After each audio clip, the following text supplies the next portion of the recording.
బెజ్జూరు మండల కేంద్రంలో రైతు వేదికలో ఉమ్మడి ఆదిలాబాద్ జిల్లా ఎమ్మెల్సీ దండే విఠల్, జిల్లా collector Venkatesh Dhotre, joint collector David, sub collector Shraddha శుక్లాతో కలిసి నూతన రేషన్ కార్డుల లబ్ధిదారులకు పంపిణీ చేసిన సందర్భంగా ఎమ్మెల్సీ మాట్లాడుతూ గత 10 ఏళ్ల పాటు అధికారంలో ఉన్న ప్రభుత్వం పేదలకు రేషన్ కార్డులు ఇవ్వకుండా జాప్యం చేసిందన్నారు. నేడు ప్రజా ప్రయోజనాలకు అనుగుణంగా ప్రజాప్రభుత్వం పనిచేస్తుంది అని, అర్హులైన ప్రతి పేదవాడికి రేషన్ కార్డులు వస్తాయన్నారు. పేద కుటుంబాల ఆర్థిక భారాన్ని తగ్గించడం కోసం ప్రజాప్రభుత్వం నిత్యం పాటుపడుతుందన్నారు. మహిళలకు వడ్డీలని రుణాలు అందిస్తున్నామని, రాష్ట్ర వ్యాప్తంగా ఉచిత బస్సు ప్రయాణం కల్పించామని తెలిపారు. మహిళలకు ప్రాధాన్యత ఇస్తూ మహిళా సమాఖ్య సంఘాల ద్వారా మహిళలకు అద్దె బస్సులను ఇచ్చామన్నారు. రాష్ట్ర ప్రభుత్వం ప్రతిష్టాత్మకంగా అమలు చేస్తున్న సంక్షేమ పథకాలను ప్రతి ఒక్కరూ సద్వినియోగం చేసుకోవాలన్నారు. ఈ కార్యక్రమంలో తాజా, మాజీ ప్రజాప్రతినిధులు, అధికారులు, నాయకులు తదితరులు పాల్గొన్నారు. ప్రజాప్రభుత్వంలో అనేక సంక్షేమ పథకాలకి ప్రామాణికం ఈ రేషన్ కార్డు. ఈ రేషన్ కార్డు వస్తే మనం అనేక ప్రభుత్వం ఇచ్చే సంక్షేమ పథకాలకి అర్హులవుతాం. దేనికైనా కూడా రేషన్ కార్డునే ప్రామాణికంగా ప్రభుత్వం గుర్తిస్తుంది. ఎందుకంటే దారిద్ర్య రేఖ కంటే దిగువ ఉన్నటువంటి వారిని గుర్తించడానికి ఈ ఆహార భద్రత కార్డే ముఖ్యం. కాబట్టి ఈ రేషన్ కార్డు ఉన్నట్టయితే మనం చాలా మటుకు అనేక సంక్షేమ పథకాల అర్హులను కూడా అవుతాం. ఈ రేషన్ కార్డు ఉంటే మనకి ప్రతి ఒక్క రాబోయే రోజుల్లో ఉచితంగా చేపల పంపిణీ కార్యక్రమం కూడా, పెంపకం కూడా మహిళలకి ఇవ్వడం జరుగుతున్నది. ఈ రోజున మహిళ ఏదైతే గ్రూపులు ఉన్నాయో వాటికే మరి కొన్ని అద్దె బస్సు, కిరాయి బస్సులు కూడా ఇచ్చి ఆర్టీసీకి నడిపించినటువంటి వ్యవస్థ. ఈ రోజున సోలార్ ప్లాంట్లు కూడా మహిళలకు ఇచ్చి, ఎవరైనా ఇక్కడ మండలాల్లో సోలార్ ప్లాంట్ పెట్టుకుంటే కూడా మహిళలకు కల్పించేటువంటి వెసులుబాటు, అనేక ప్రభుత్వ సంక్షేమ కార్యక్రమాలు కూడా మహిళలను ఉద్దేశించి. ఎందుకంటే మహిళలే రేపు రాబోయే రోజుల్లో ఆర్థికంగా బలపడాలి. మహిళలు స్వయం ఆర్థిక ప్రతిపత్తి ఉంటే అయితే వారి కుటుంబాన్ని మరి మంచిగా పోషిస్తూ అభివృద్ధిలోకి తీసుకొస్తూ వచ్చిన రూపాయలు సక్రమంగా ఖర్చు పెడతారనే ఉద్దేశంతో ఈ ప్రభుత్వం మహిళలకు పెద్దపీట వేస్తూ పోవడానికి గర్వపడుతూ ఉన్నాను. ఇకపోతే ఈ మండలంలో కొన్ని సమస్యలు ఉన్నాయి.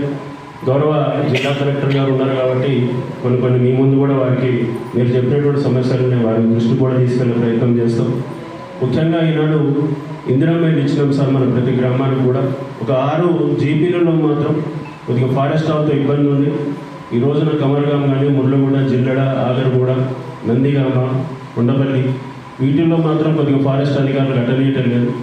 ఇదే మన మిగతా మండలాల్లో సుష్మీర్లో కానివ్వండి, వేరే చోట దిగడ, దైగం మండలంలో కానివ్వండి, అన్నీ కూడా నిర్మాణాలు అవుతున్నాయి. కానీ కొద్దిగా పెంచికల్పేట మండల వాసులు కొద్దిగా బాధతో ఉన్నారు. ఎందుకంటే పక్క మండలాలలో మరి అక్కడైతే మరి పర్మిషన్స్ వస్తున్నాయి కానీ ఇక్కడైతే రావటం లేదు. మరి వారు కూడా ఏదో లిఖితపూర్వకంగా ఉత్తరాలు కూడా ఇచ్చిండ్రని చెప్పి ఎంపీడీఓ గారి ఆఫీస్ నుంచి తెలిసింది. కాబట్టి దయచేసి తొందరగా అవి కట్టిస్తే కూడా మరి బాగుంటుందని చెప్పి ఈ సందర్భంగా ప్రస్తావిస్తూ, ఎందుకంటే 17 సంవత్సరాల కిందట ఎప్పుడో డాక్టర్ వైఎస్ రాజశేఖర రెడ్డి గారు ముఖ్యమంత్రి ఉన్నప్పుడు అప్పుడు ఇందిరమ్మ ఇచ్చినాం.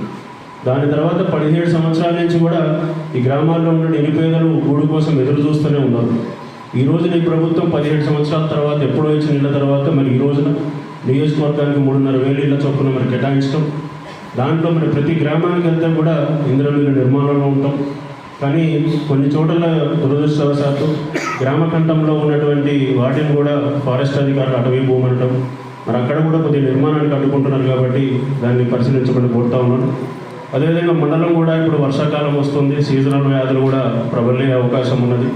చాలా చోట్ల ఇంకా కూడా బ్లీచింగ్ పౌడర్ సప్లై కూడా మరి పెట్టలేదని కూడా తెలిసింది. మరి దయచేసి మరి మండల అధికారులు ఇంటెంట్ పెడితే మాత్రం ఆ బ్లీచింగ్ సప్లై తోడు, ఎందుకంటే ఇది చాలా మారుమూల ఉన్నటువంటి ప్రాంతం. వాస్తవానికి అంబులెన్స్ వెళ్ళాలన్నా మురళిగూడ, కమరగాం ఒకటి కూడా కొద్దిగా దూరభారం అవుతుంది. ఈ సీజన్ వ్యాధుల ముందే నివారిస్తేనే బాగుంటుంది. మరి ప్రతి గ్రామ పంచాయతీల్లో కూడా బ్లీచింగ్ పౌడర్, అదేవిధంగా పిఎస్సీలలో వాటిల్లో కూడా సరైనటువంటి మందుల సప్లై కూడా లేదనే విషయం కూడా చెప్పారు. కాబట్టి దయచేసి వాటిని కూడా సమకూర్చాలని సందర్భంగా తెలియపరుస్తూ, మరి మన కోసం, మన బాబు కోసం మరి ఇంత చేస్తున్న రాష్ట్ర ప్రభుత్వానికి, రాష్ట్ర గౌరవ ముఖ్యమంత్రి రేవంత్ రెడ్డి గారికి, అదేవిధంగా మన జిల్లా ఇన్ఛార్జ్ మంత్రి జూపల్లి కృష్ణారావు గారు కూడా గట్టిగా చెప్పాలి.